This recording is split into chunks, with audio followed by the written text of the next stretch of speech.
Good evening. Tube passengers could end up paying higher fares for a worse service, according to the Commons Select Committee on Transport.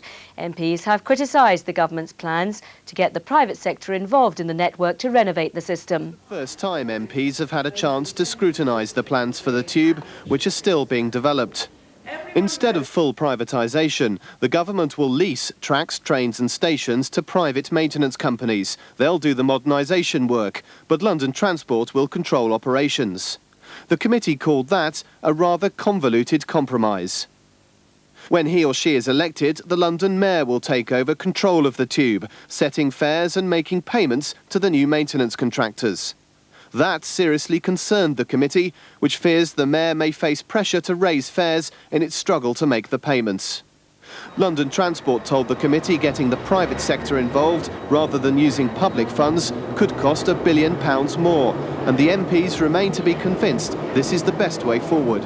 It is absolutely essential to our economy, and we've got to get it right, not just from your point of view, my point of view, but everybody who wants to move through this capital city. The government has found a way to solve the tube's problems, but the MPs have raised serious questions. Will passengers have to pay more? What happens if the private sector can't finish the job? And crucially, is this really the cheapest way to give London a decent tube system? Tom Simons, Newsroom South East on the Northern Line. 3 people have been injured after scaffolding collapsed outside an office building near London Bridge. Emergency services were called to Adelaide House at around 4 o'clock this afternoon. 1 person had to be freed from the wreckage. The injured were taken to Guy's Hospital for treatment. We were noticing a man passing down scaffold boards down on the far right-hand side of the scaffolding. We took our eyes away for a minute or so, and then we heard this tremendous, like a whoosh sound, like a jet plane flying over very low and very fast. Probably didn't last more than about 4 or 5 seconds, and the whole lot came tumbling down like a pack of cards. An officer cadet at the Royal Military Academy at Sandhurst has died and another is in hospital. They collapsed on separate training exercises. 23-year-old Graham Holmes from Edinburgh had been in intensive care for 2 weeks after collapsing at the end of a 7-mile training run. He died early today.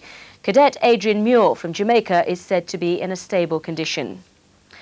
London's first Asian candidate has thrown his hat into the ring to become Mayor of London. Hamidor Chowdhury says he'll represent everyone in the capital. Mr Chowdhury is standing as an independent candidate because he says he's disillusioned with politicians and claims Londoners want a real person to be mayor. And that's it. We're back in Business Breakfast tomorrow morning. Don't forget there's more South East news around the clock on CFAX page 160. Bye-bye.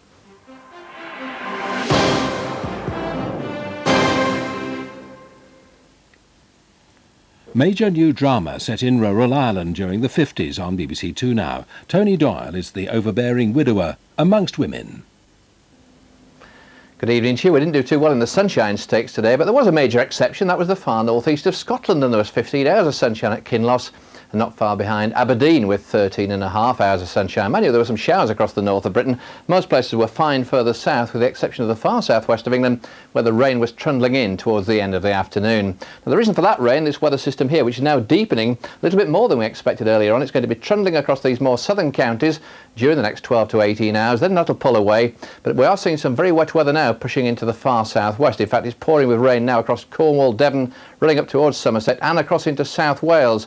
And that heavier rain is certainly further north than we expected earlier on. It will push back into the Midlands, parts of East Anglia too as the night goes along. For the southern counties then, a pretty wet night to come, increasingly misty around the coast and the hills as well. A few showers flooding with Northern Ireland and the far west and north of Scotland, but clearer skies elsewhere means it's going to be a fairly chilly night, but a really quite warm and humid night down across far south.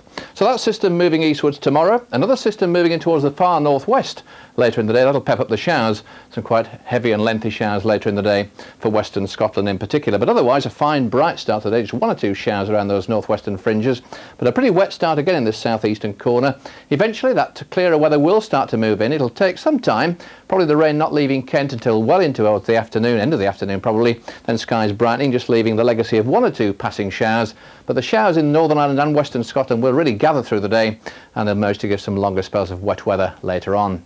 Now, rather benign conditions for the first round of the Open Golf Championship at Royal Birkdale. Gentle winds generally across the country, but they will certainly pick up in that northwestern quarter later on. So temperatures there no higher than 17 on the whole, but there could be the odd 20 again across central and eastern parts of the country. The unsettled theme continuing though towards the weekend. Rather windy conditions, blustery showers feeding in on Friday, and then some more wet weather moving up from the southwest on Saturday. Good night. Now on BBC One, before our film Tombstone, an update on tonight's draw for the National Lottery. The winning numbers are confirmed as 1, 15, 23, 31, 35 and 39. The bonus number is 14. Early indications show there are no jackpot winners tonight.